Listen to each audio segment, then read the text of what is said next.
Welcome back to CKLA Chats. I am DLC Foster-Yankey, and I'm joined by my co-host. Hello, Ashley Giles. Welcome. All right, we are in fourth grade, Unit 8, and in this video, we're going to be discussing Lesson 9, the plan, and I'm not even sharing my screen, so let me do that quick. 1 second. All right, there we go. So this is Unit 8, Lesson 9, the plan. All right. So for this lesson, uh-oh, I thought I'll I find it. got it. Oh, okay. No, well, I have it. So in Yep. lesson 9, the plan, the students, the purpose of reading is they're going to summarize significant events that transpired during the chapter, and they're going to make inferences about relationships between characters using evidence from the text. So they're summarizing these important events and making inferences about the relationships of characters. Mhm. So that's the purpose. Sorry about that, guys. Yeah. And so we have two components for this lesson. You're reading 45 minutes where you're going to stick to your routine.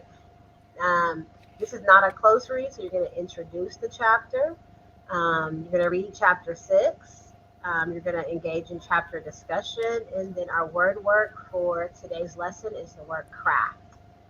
And then for our language component, we have our grammar, relative pronouns, morphology. You have some prefixes and roots, and you have some spelling practice. Okay. And just want to add real quick because we have missing purpose for reading. Like we don't make those up. Those are individual components for each lesson. So if you're ever wondering why students are reading, the specific text is right there in the digital components. The purpose for reading. Yes. And and you said that, I just want to look. This is lesson 9. Yeah. I'm just double checking because so I got that from the curriculum. Yeah. Sometimes they do match the primary focus, but sometimes they are a little. Right. And so this one, it says purpose for reading is they will read to learn what happens next as tension grows between Captain Smollett's men and John Silver's pirates. And so remember, we're talking about relationships here, as stated in the primary focus. So the relationships between these characters, summarizing these key events that happen within this chapter. All right. Go to the next one. Yes. Okay, ready? So we have our cub. Students will show who Captain Smollett's and John Silver's men are. And I'm already thinking back to our learning focus, because we're talking about, these relationships probably between these men, right? Like the kids have to hone in on the tension. Obviously, there's going to be tension based off that primary focus. And so students will understand the relationship between, I just said that, Captain Smollett and John Silver's men.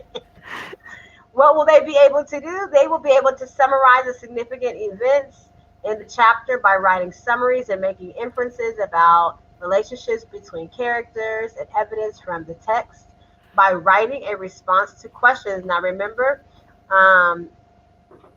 let me read the question. At the end of the chapter, who do you think has the upper hand, or who has more power?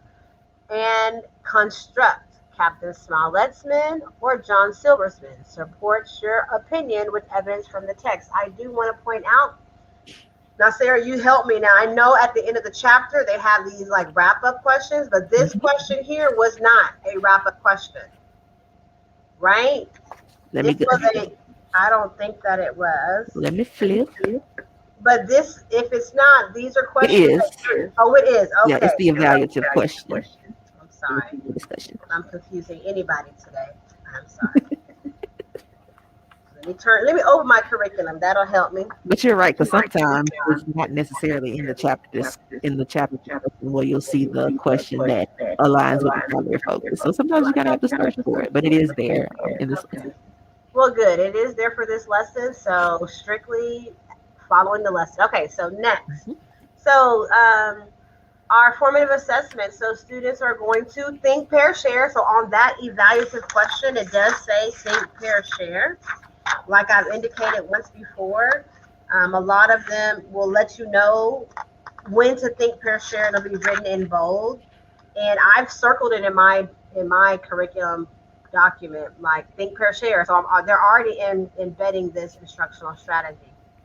And also here, so they're going to think, per share about that question that we posed on our be able to. And so depending on how you want to grade this, or how do you want to capture your students' ideas, is going to be up to the teacher, right?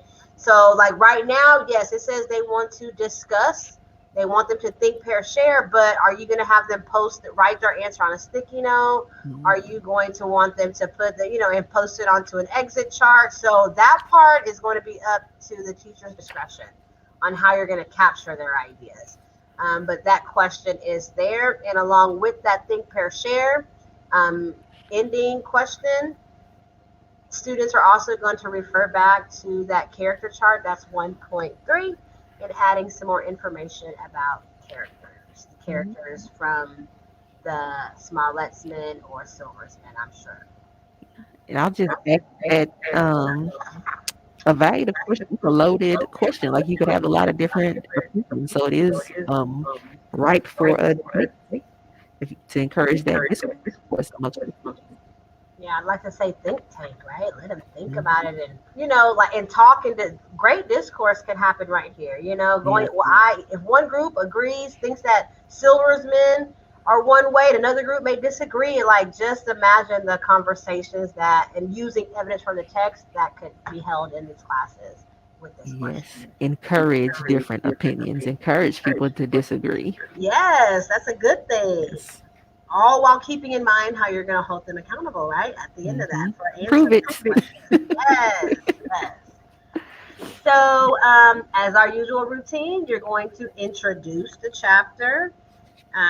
It does indicate that you're going to have them look at the table of contents, teachers, turn to the first page of the chapter.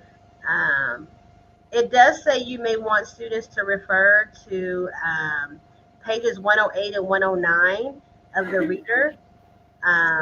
So as you're talking about the chapters, it also says look at SR page 20, SR1 and SR2 if they have questions about particular ships. So they're talking about the schooner, and so that SR1 page and that SR2 talks about, like, I guess the setting where they are. So they're talking about the parts of a ship here. So Mhm. allow students to refer back to that while they're reading. You're going to preview the vocabulary words before reading the chapter. Um, of course, talking about that first vocabulary word, which is the word truce. Ooh, what does that mean, right? So you'll have them find that word on page 52. Explain to them what that means. It's when two enemies agree to stop fighting. They could also maybe relate that back to a prior unit that we have recently engaged in. Um, the teacher will discuss Long John Silver's call for a truce to speak peacefully with Smollett. Why do they need a truce? And to me, I'm thinking back to my learning objective. There's tension, right? We said there's tension, right? And so for our purpose for reading, and now there's a truce. Now we know somebody's going to be like, man, I don't want this tension anymore. So they want to call a truce. So I'm just making all these connections just now, internalizing, right? So just imagine Mhm. what your kids also should be doing as well, tying that back to the objective, the learning outcome. Remind students the definitions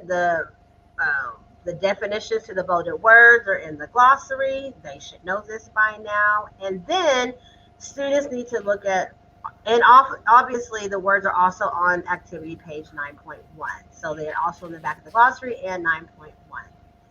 Um, that's 5 minutes. For the next 25 minutes, you're going to read the chapter. It says read the chapter aloud. Most readings, when it's like the first cold read, the teacher reads aloud. This is not when the students read the certain part. So have your students listening for this tension, listening for these relationships between the two sides. Um, and then it says, as the teacher is reading, students are thinking and reading along, and you are going to stop as always and pose your questions as indicated in your curriculum. Um, I know in my notes, I looked at that first question on page 53. It says, John Silver says he'll give Captain Smollett his word of honor. Do you think Captain Smollett should trust Silver? Why or why not? So to me, I'm remembering back what is word of honor, referring back to character and relationships and maybe tension. So just looking back into the evidence up in the text. I mean, I just wrote some side notes for myself. Um, that word of honor, there is a support provided for that word. So um, don't forget about your supports on the side. And for the most part, you're going through, reading, posing questions by now. Nothing different, in my opinion. Um, I did indicate on page 59 for me that'd be a great time for a turn and talk because it's asking kids why, and you have to provide evidence to support their Mhm. answer. Why do they think Jim leaves the safety of the stockade and go out on his own? Uh, so pretty much that's our readings, and you'll read the chapter as always, posing those questions, and then you'll get to the end with the chapter discussion for 10 months. There are two evaluative questions. The second question is the question in our cub. They are both think, pair, share questions. It has support for pairing the kids for this, with a pair each student with a stronger partner to help them think, pair, share. Um, Allow students maybe to even use some stems, of course, to answer this question. And remember, how are you going to capture their ideas and hold the students accountable?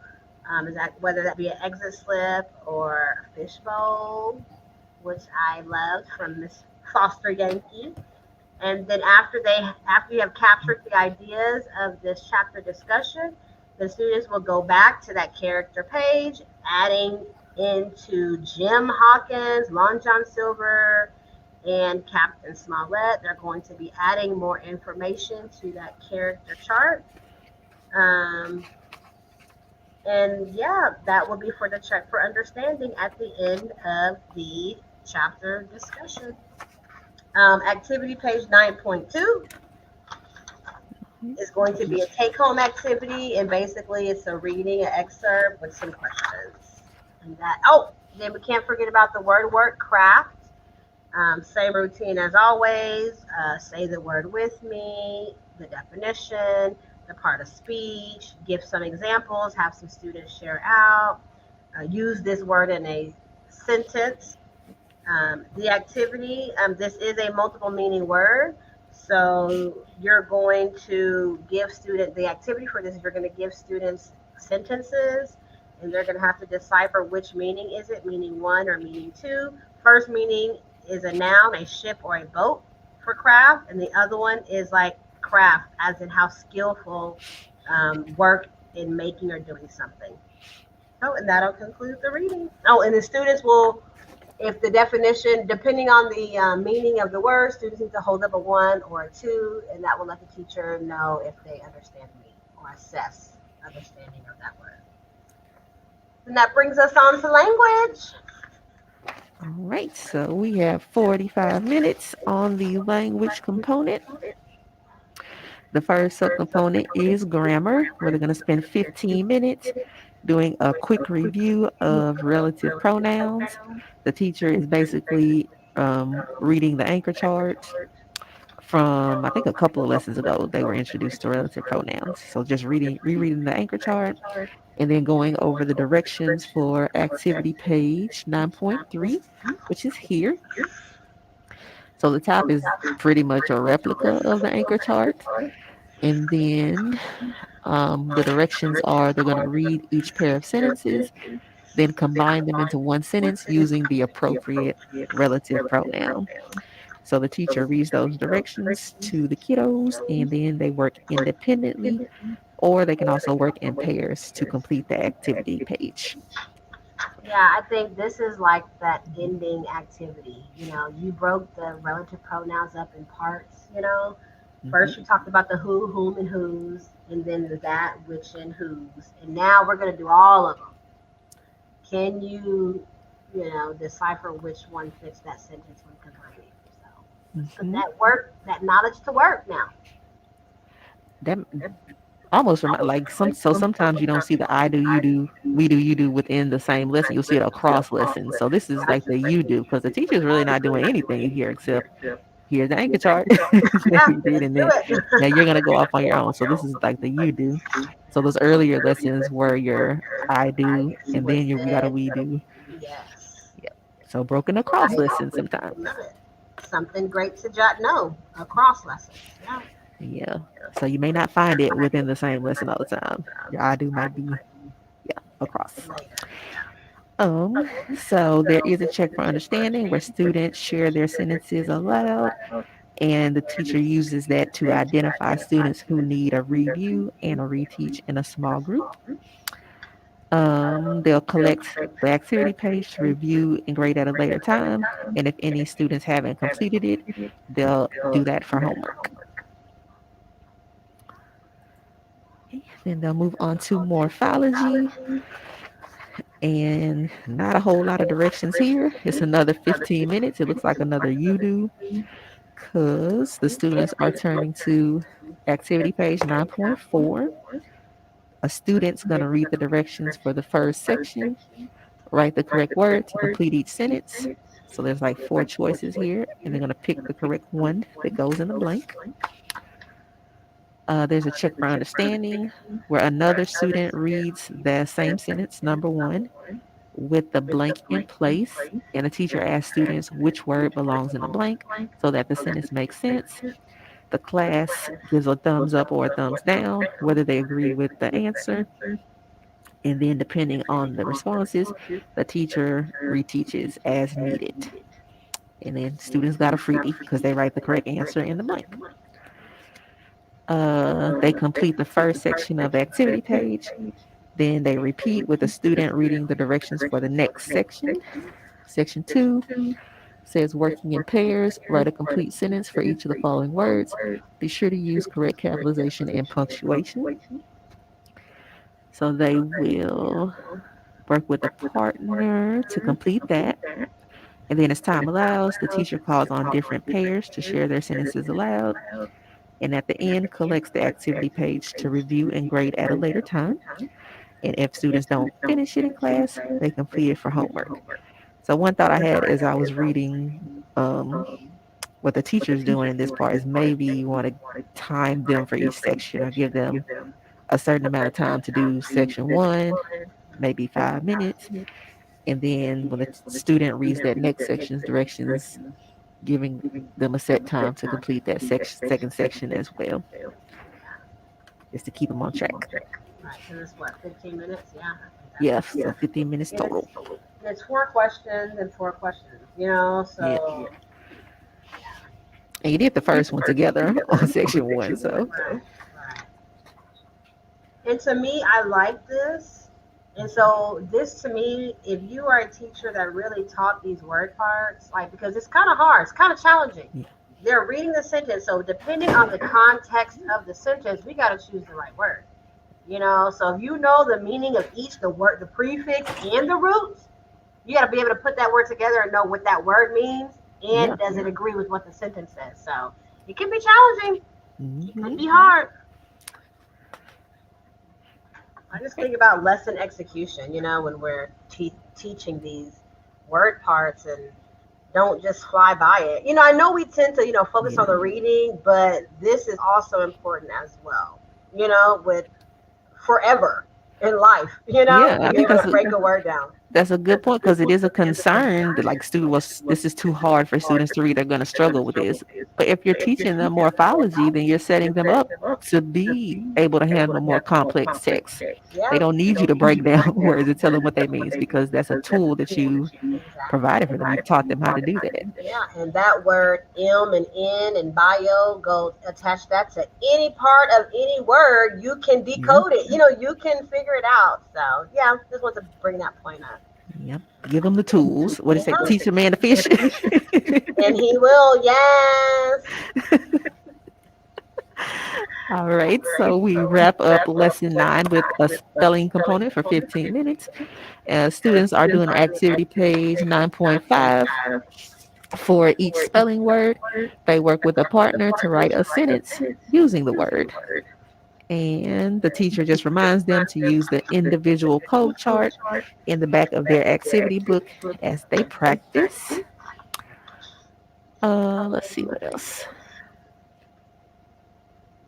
So they work with a partner. Check for understanding. The teacher does circulate around the room as they work on that, just to offer any support. And as time allows, students share some of the sentences they wrote. The activity page is collected to review and grade at a later time. Wondering, so are you grading just looking to see that the sentence makes sense? I'm wondering what's the criteria there. Um, and students are reminded to study the spelling words for the spelling assessment in the next lesson. Yep. And that's pretty much lesson 9. All right. Thanks for joining us. We'll see you for lesson 10. Yes. All right. Goodbye.